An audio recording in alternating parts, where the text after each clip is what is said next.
Hello friends, welcome to Tamil moms time. இன்றைக்கி வந்து ஒரு வழியாக ரொம்ப நாளாக பெண்டிங்கில் இருந்த ப்ளவுஸ் ஒன்று ஃபினிஷ் பண்ணிட்டேன். ஆரி ஒர்க் ப்ளவுஸ் வந்து ரொம்ப நாள் முன்னாடியே கொடுத்துட்டாங்க கல்யாணத்துக்கு. இட்ஸ் ஓகே, நாள் பக்கம் நெருங்குது அப்படின்னு சொல்லிட்டு ஃபினிஷ் பண்ணி வச்சிடலாம் அப்படின்னு சொல்லிட்டு இதை ஃபினிஷ் பண்ணிட்டேன். என்னென்னா இது சின்ன சின்ன நோண்டு வேலை எல்லாம் இருக்குது அப்படிங்கிறதுனால இதை எடுக்கிறதுக்கே முடையாக இருக்கும். என்ன ரெண்டா தைக்கிறது நோண்டி நோண்டி அப்படிங்கிற மாதிரி ஒரு வழியை அதை ஃபினிஷ் பண்ணிட்டேன். டிசைனும் அவங்க அழகாக போட்டு கொடுத்துருந்தாங்க. புதுசாக ஒரு பக்கம் கொடுத்துருந்தேன், அவங்க வந்து ரொம்ப நீட்டாக போட்டு கொடுத்துருந்தாங்க. இந்த சுருக்கெல்லாம் வராமல் ஒரு டைம் வந்து ஃபேப்ரிக்கை ஃப்ரேம் பண்ணிவிட்டு அதிலிருந்து எடுக்கும்போது சம்டைம்ஸ் வெளியில் கொடுக்கும்போது சுருக்கு வரும். இது வந்து அந்த சுருக்கெல்லாம் இல்லாமல் நீட்டாக ஃபினிஷ் பண்ணி கொடுத்துருந்தாங்க. என்ன ஒன்றுனா நரம்பில் போட்டாங்க எல்லாமே. அயன் ஃபினிஷிங் கொடுக்க முடியல. இல்லை அப்படின்னா இந்த இடத்துல எல்லாம் தைக்க வேண்டியது இல்லை, தையல் போட வேண்டியது இல்லை. தையல் போட்டோம்னா ஒரு மாதிரி ஃப்ளாட்டாக தெரியும். இந்த இடத்துல அயன் பண்ணி விட்டோம் அப்படின்னா ஒரு மாதிரி பஃபியாக நல்லாயிருக்கும். பைப்பிங் கொடுத்த மாதிரி இந்த கோல்டன் லைன்லாம் கொடுத்துருக்காங்கல்ல, அது வந்து நல்லா பஃபியாக சூப்பராக இருக்கும். இதுவும் அப்படி தான். இந்த ஓரத்தில் வந்துட்டு கொஞ்சமாக அந்த துணி தெரியற கம்ப்ளைண்ட் இதெல்லாம் வராது. இந்த ஓரத்தில் பீட்ஸ் இருக்கிறதுனால அந்த பீட்ஸ் இல்லாமல் த்ரெட் ஒர்க்காக இருந்துச்சுன்னா நமக்கு வந்து இந்த துணி தெரியாமல் இப்படி மடிச்சிடலாம். இல்லை அப்படின்னா ஃபூட்டில் போய் மாட்டிக்குது. ஸோ அதெல்லாம் அந்த நரம்பில் கோர்க்காமல் நூலில் கோர்த்துருந்தாங்க அப்படின்னா இன்னுமே நல்லா ஃபினிஷிங் சூப்பராக கொடுத்துருந்துருக்கலாம். இட்ஸ் ஓகே, இதுவே சூப்பராக தான் இருக்குது. இதை வந்து ஹூக் மட்டும் வைக்கணும், ஹூக் வச்சு எம்மிங்கெல்லாம் பண்ணணும்.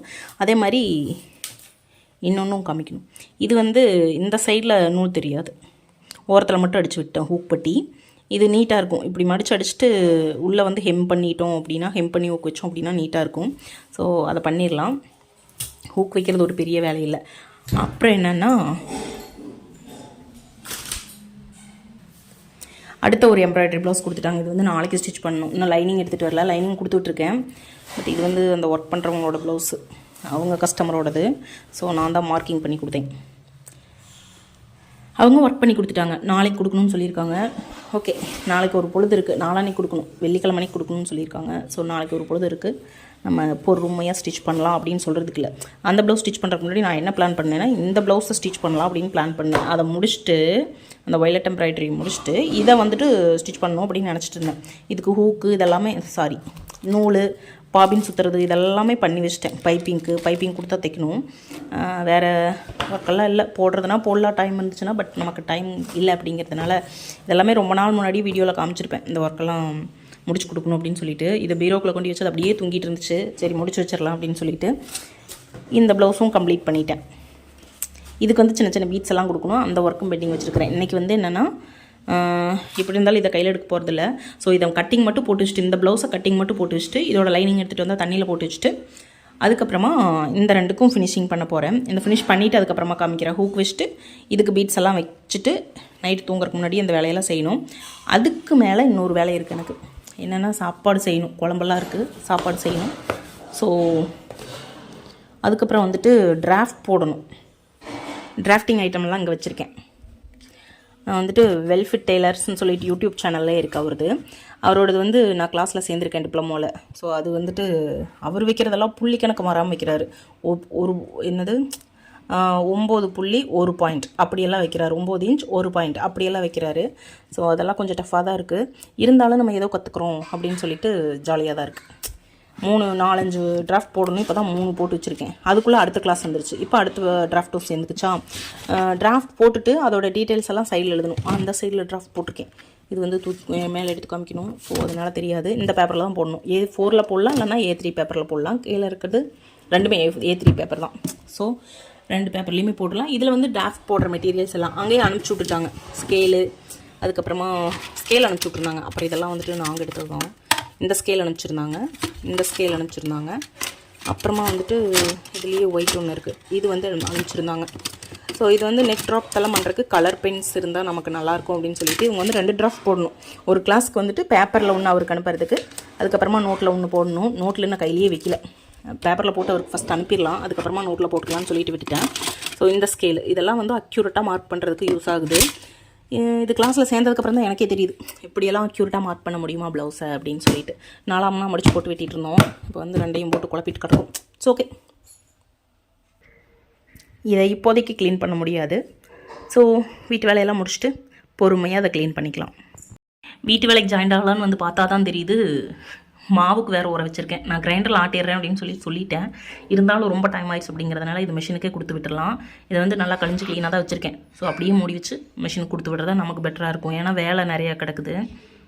இன்றைக்கி என்ன பண்ணி வச்சுருந்தேன் அப்படின்னா, அடுப்பில் காஃபி சிந்தி இந்த ப்ளவுஸை முடிக்கணும். அப்புறம் வெளியில் கொஞ்சம் போக வேண்டியிருந்துச்சு, அதெல்லாம் பார்க்கணும். அப்படிங்கிறதுனால ஃபஸ்ட்டு ப்ளவுஸை முடிச்சிடலாம் அப்படின்னு சொல்லிட்டு அடுப்பெல்லாம் எதுவுமே கழுவாமல் க்ளீன் பண்ணாமல் அப்படியே வச்சுருந்தேன்.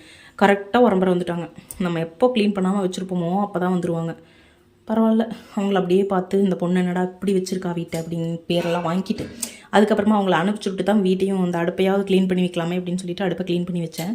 ஸோ அவங்களுக்கு வச்ச டீ இன்னும் கொஞ்சம் இருக்குது, அதை சூடு பண்ணி குடிச்சிட்டு அதுக்கப்புறமா சாப்பாடு மட்டும் அரிச்சு வச்சா போதும். குழம்பெல்லாம் இருக்குது, சாப்பாடு அரிச்சு வச்சு வந்துருச்சு. நீ அதை போட்டு சாப்பிட்றதா வேலை. அதுக்கப்புறமா நாளைக்கு வெண்டைக்காய் புளி குழம்பு வைக்கிறதுக்கு இன்றைக்கி வெண்டைக்காயெல்லாம் கட் பண்ணி வச்சிட்டேன். கழுவி க்ளீனாக இருந்துச்சு வறண்டு, அதனால் கட் பண்ணி வச்சிட்டேன். இது வந்து புளிக்குழம்பு வைக்கிறதுக்கு பூண்டும் சின்ன வெங்காயமும் எடுத்து வச்சுருக்கேன். இதையும் தொளிச்சு வச்சிட்டோம் அப்படின்னா காலையில் அந்த வேலை முடிஞ்சுது. இது ஒன்று மட்டும் வைக்க முடியாதுல்ல, ஸோ அதனால் முட்டைக்கோஸ் பொரியல் பண்ணிடலாம். அது வந்து ஈஸியான வேலை. அதற்கும் வெங்காயத்தை தொளித்து வைத்து விட்டோம் என்றால் கொஞ்சம் தேய்க்கும் வேலை இருப்பதால் அதற்கும் வெங்காயத்தை தொளித்து வைத்து விட்டு செட்டில் ஆயிடலாம். 6 மணி ஆகிறப்போ நமக்கு வீட்டுக்குள்ளே இந்த புகையை பிடிச்சோம்னா கொசுவுக்கு பிடிக்க மாட்டேங்குது. ஸோ அதனால் இந்த புகையை ஒரு வாட்டி பிடிச்சி விட்டுட்டு, இது ஒன்றும் இல்லை வேப்பந்தலை புகை, பிடிச்சி விட்டோம் அப்படின்னா கொசு கண்ட்ரோல் ஆகுது. என்ன தான் நம்ம வந்து நைட் வேலையெல்லாம் முடிச்சுட்டு அப்புறம் தான் தூங்குறோம் அப்படின்னு நினச்சால் கூட தூக்கம் விடாது. இருந்தாலும் நம்ம வந்து முக்கால்வாசி ப்ளவுஸ் முடிச்சிட்டேன். ஹெம்மிங் ஹூக் மட்டும் வைக்கணும், இன்னும் கொஞ்சம் அங்கங்கே பீட்ஸ் வைக்கணும். அந்த பீட்ஸ் வைக்கிறத மட்டும் முடிச்சு வச்சுட்டு ஹெம்மிங் வைக்கிறதையெல்லாம் நாளைக்கு தள்ளி வச்சுட்டு தூங்கலாம் அப்படின்னு முடிவு பண்ணிட்டேன். ஸோ இதெல்லாம் தான் பீட்ஸ் ரேண்டமாக வச்சுருக்கேன். ஸோ அது போக கொஞ்சம் டிராஃப்ட் போடுறதை மட்டும் முடிச்சு வச்சிடலாம் அப்படின்னு சொல்லிட்டு அடுத்த நாள் நல்லா டிராஃப்டெல்லாம் முடிச்சுட்டு அந்த பீட்ஸ் வைக்கிற ஒர்க்கெல்லாம் முடிச்சுட்டு நல்லா தூங்கி எழுந்திரிச்சிட்டு சாயங்காலம் ஆயிடுச்சு. இதுக்கு அடுத்த நாள் பார்த்திங்கன்னா தேர் எங்கள் ஊரில். ஸோ தேருக்கு வந்துட்டு எங்கள் ஹவுஸ் ஓனர் அக்கா கண்டிப்பாக ப்ளவுஸ் வேணும்னு கேட்டிருந்தாங்க. ஸோ அதனால் நான் சாயங்காலமாக தான் ஞாபகம் வந்துச்சு, ஐயோ நாளைக்கு வேறு அந்த அக்காவுக்கு ப்ளவுஸ் கொடுக்கணுமே அப்படின்னு சொல்லிட்டு சரி 3:30 மேலே தான் எந்திரிச்சு வந்தனே. ஒரு வழியாக அந்த ப்ளவுஸ் முடிச்சாச்சு. சைடு ஓவர்லாக் மட்டும் போட்டு ஹூக் வைக்கணும். அது ஒரு 10 நிமிஷத்து வேலை முடிஞ்சுது. கரெக்டாக 3:40க்கு வந்து கோந்தேன். 4:40 ஆயிடுச்சா. எப்படியும் ஒரு வழியாக அந்த ப்ளவுஸை முடிச்சிட்டேன். ஹூக் மட்டும் வச்சு கொடுத்துட்டா போதும். படத்துக்கு போகிறதுக்குள்ளேயே ஹூக் மட்டும் வச்சு கொடுத்துட்டு போய்க்கலாம்.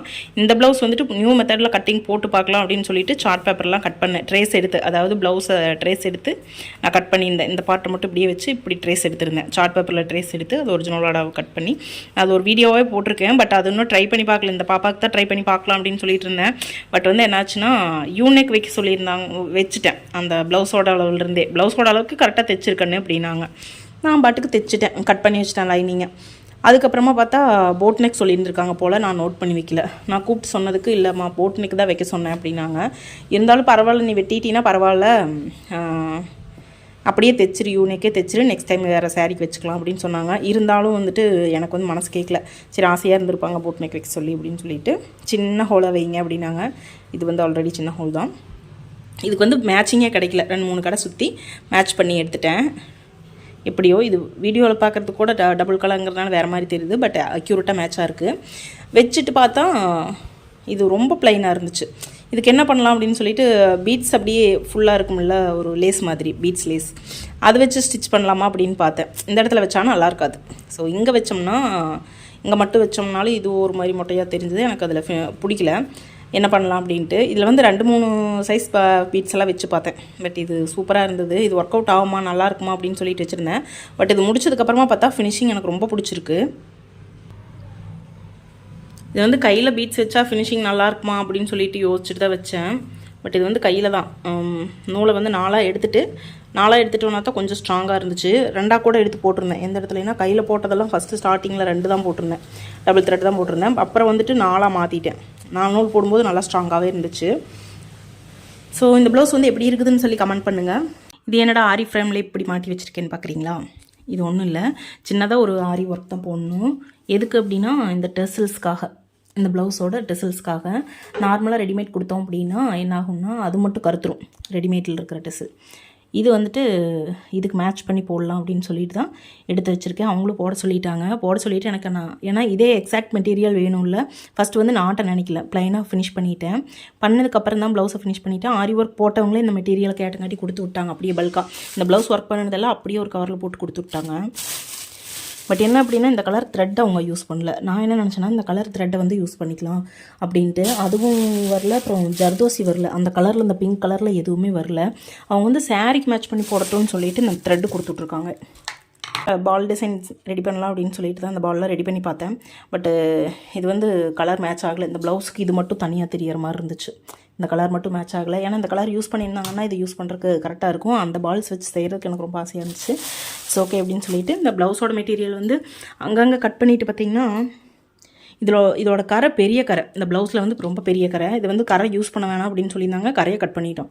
ஸோ கரையில் வச்சு நம்ம போடுறத விட இந்த மெட்டீரியல் நல்லாயிருக்கும் அப்படின்னு சொல்லிட்டு இவ்வளோ தான் மிச்சம் இருந்துச்சு. அந்த நெக்கில் பேக் நெக்கில் கட் பண்ணுவோம்ல அந்த பீஸ் இது. ஸோ அதுலேயே ஒர்க் பண்ணிக்கலாம் அப்படின்னு சொல்லிட்டு இதில் ட்ரா பண்ணி வச்சுருக்கேன். விதவிதமாக ட்ரா பண்ணி வச்சுருக்கேன். பட் இதுதான் ஒரிஜினல் அளவு இந்த டாட் வச்சுருக்கிறது. ஸோ ஒரு லைனிங்கில் கட் பண்ணி பார்த்துட்டு செட் பண்ணி பார்த்துட்டு அதுக்கப்புறமா தான் இது எடுத்திருக்கேன். ஸோ சிங்கிள் பீஸ்லேயே இது வந்து பண்ணிடலாம். இதில் இருக்கிற மெட்டீரியல்லாம் யூஸ் பண்ணி பண்ணுறேன். ஏன்னா இந்த குட்டி பீஸ் யூஸ் பண்ணுறதுனால 2 சைட்லேயும் அட்டாச் பண்ணிட்டேன் துணி. அப்போ இந்த 2 சைட்லேயும் அட்டாச் பண்ணியிருந்தாலும் ஈஸியான வேலை தான். பட் இந்த 2 சைட்லேயும் அட்டாச் பண்ணி மறுபடியும் கட் பண்ணிட்டு இருக்கிறதுக்கு ஏன்னா இங்கே இவ்வளோ தான் இருக்குது. இதில் இது வரைக்கும் தைச்சிட்டோம் அப்படின்னா 4 சைடுமே தைக்கிறதுக்கு கிட்ட இருக்கும். அதனால் வந்துட்டு நான் இப்படி நூல் சுற்றிக்கிட்டேன். இதுவுமே நல்லா டைட்டாக தான் இருக்குது. இது வந்து ஒர்க் பண்ணுறதுக்கு ஈஸியாக இருக்கும். கொஞ்சோண்டு டிசைனுக்கு வந்து நான் இந்த மாதிரி ஒர்க் பண்ணியிருக்கேன். சுற்றியுமே கூட இந்த மாதிரி ஸ்டிச் பண்ணிவிட்டு நான் ஒர்க் பண்ணியிருக்கேன். ஸோ அதனால் 2 சைட்லேயும் பேலன்ஸ் 2 சைட்லேயும் இந்த மாதிரி நூலில் ஒரு 4ஆக மடிச்சுக்கிட்டு 4 த்ரெட்டாக போட்டிருக்கேன். 4 த்ரெட்டாக போட்டுக்கிட்டு சுற்றிட்டோம் அப்படின்னா இது வந்து சுற்றுறதுக்கு இதில் சுற்றக்கூடாது. இதில் சுற்றணும் அப்படின்னா என்ன ஆகும்னா அப்படி வலிக்கிட்டு போயிடும். கொஞ்சம் நெருந்துச்சு அப்படின்னா துணி லூஸ் ஆயிரும். ஸோ அதனால் உள்ளே வந்து நாடாக சுற்றிருக்கோம்ல. ஸோ அந்த இதில் அதை ஸ்டிச் பண்ணி எடுத்து சுற்றிருக்கேன். நான் ஆல்ரெடி இந்த ஒர்க் இந்த மாதிரி பண்ணியிருக்கேன் அப்படிங்கிறதுனால சரி உங்களுக்கு யாருக்காவது யூஸ்ஃபுல்லாக இருக்கலாம் அப்படின்னு சொல்லிட்டு தான் நான் அப்லோட் பண்ணுறேன். இன்னொன்று என்னென்னா இது ஃபுல்லாக ஒரே த்ரெட்டாக எடுக்க முடியாது ஊசியில். ஸோ இது வரைக்கும் தான் த்ரெட் வந்துச்சு. இந்த இடத்துல 2 நாட் போட்டு சுற்றி நிறுத்திட்டோம் அப்படின்னா இது டைட்டாக பிடிச்சிக்கும். 2 சுற்று வந்துடணும். 2 தையல் போட்டு நிறுத்திட்டு அதுக்கப்புறம் மறுபடியும் நூலை கோர்த்துட்டு இந்த இடத்துல முடிச்சு போட்டுட்டு அதுக்கப்புறம் கண்டினியூ பண்ணிக்கலாம். நான் அப்படி தான் கண்டினியூ பண்ணியிருக்கேன். இந்த சைடில் ஒன்று இந்த சைடில் ஒன்று 4 டைமாக போட்டிருக்கேன் நூல். ஒரு வழியாக இந்த ப்ளவுஸும் முடிச்சிட்டேன். இந்த வ்ளாக் வந்துட்டு ஒரு 3 நாளோட வ்ளாக் வந்து நான் ஒரே வ்ளாக்காக போட்டிருக்கேன். டெய்லி ஒரு ப்ளவுஸாவது முடிக்கணும்னு சொல்லிட்டு மிஷினில் உட்காந்துருக்கேன் இந்த இடத்துக்கு. அதனால் முடிச்சே ஆகணும் அப்படிங்கிற கட்டாயத்தில் தான் அந்த டெசில்ஸ் எல்லாம் ஒர்க் பண்ணேன். நான் கிட்டத்தட்ட 4 மணி நேரம் ஆயிடுச்சு. ரொம்ப நாள் ஆச்சு. ஆரி ஒர்க்கு ஸ்டாண்ட் எடுத்து வச்சே ரொம்ப நாள் ஆயிடுச்சு. அதனால் அந்த ஊசி என்னாச்சுன்னா கொஞ்சம் துருப்பிடிச்ச மாதிரி ஆயிடுச்சு. அப்புறம் அந்த நீடில் ஆரி நீடில் ப்ரிப்பேர் பண்ணுறதுக்கு தான் எனக்கு ரொம்ப லேட் ஆயிடுச்சு. அதுக்கப்புறம் அப்போவும் அது சரிவில்லை. போய் நூல் எடுத்தோன்னா அருந்து போச்சு. நல்லா உள்ளே போய் வெளியில் வரல. ஸோ அந்த மாதிரி ப்ராப்ளம் பண்ணிச்சு. டியூலிப் நீடில் வந்து நான் யூஸ் பண்ணிக்கிட்டேன் ஃபுல்லாகவே. ஏன்னா இதில் வந்து பீட்ஸ் கோர்க்கிறதுக்கு டியூலிப் வந்து பத்தாது. சீக்கிரமாக ஒர்க் பண்ண முடியாது. ஸோ இருந்தாலும் பரவாயில்லைன்னு ஒரு சிங்கிள் பீடாக தான் நான் கோர்க்க முடிஞ்சது. இந்த டிசைன் வந்து எப்படி இருக்குன்னு சொல்லுங்கள். நான் ஒர்க் பண்ணது வந்துட்டு டெசில்ஸ் மட்டும்தான். ப்ளவுஸ் நெக் ஃபுல்லாகவே வந்துட்டு வேற ஒருத்தவங்க தான் ஒர்க் பண்ணி கொடுத்தாங்க. ரொம்ப சூப்பராக பண்ணியிருக்காங்க. இந்த வீடியோ நான் இதோட முடிச்சுக்கிறேன். இந்த வீடியோவில் வந்துட்டு உங்களுக்கு ஏதாவது ஒரு சின்ன டிப்ஸ் எல்லாம் அங்கங்கே கொடுத்துருப்பேன். கண்டிப்பாக வீடியோ வந்து ஸ்கிப் பண்ணாமல் பார்த்தீங்கன்னா தெரியும். ஏன்னா என்னோட டெய்லரிங்கில் வந்துட்டு நான் ரொம்ப ஈஸியான மெத்தட்ஸ் எல்லாம் யூஸ் பண்ணுவேன். ஸோ அதெல்லாம் உங்களோட ஷேர் பண்ணியிருக்கேன். ஸோ அதனால் வீடியோ வந்து ஸ்கிப் பண்ணாமல் பார்த்துருந்தீங்க அப்படின்னா கண்டிப்பாக அதில் இருந்த ஒரு சில டிப்ஸ் வந்து உங்களுக்கு தைக்கிறதுக்கு யூஸ் ஆகும் கண்டிப்பாக. ஸோ நெக்ஸ்ட் vlog வந்து சென்னிமலை தேரோட vlog வரப்போகுது. Stay tune. பாய்.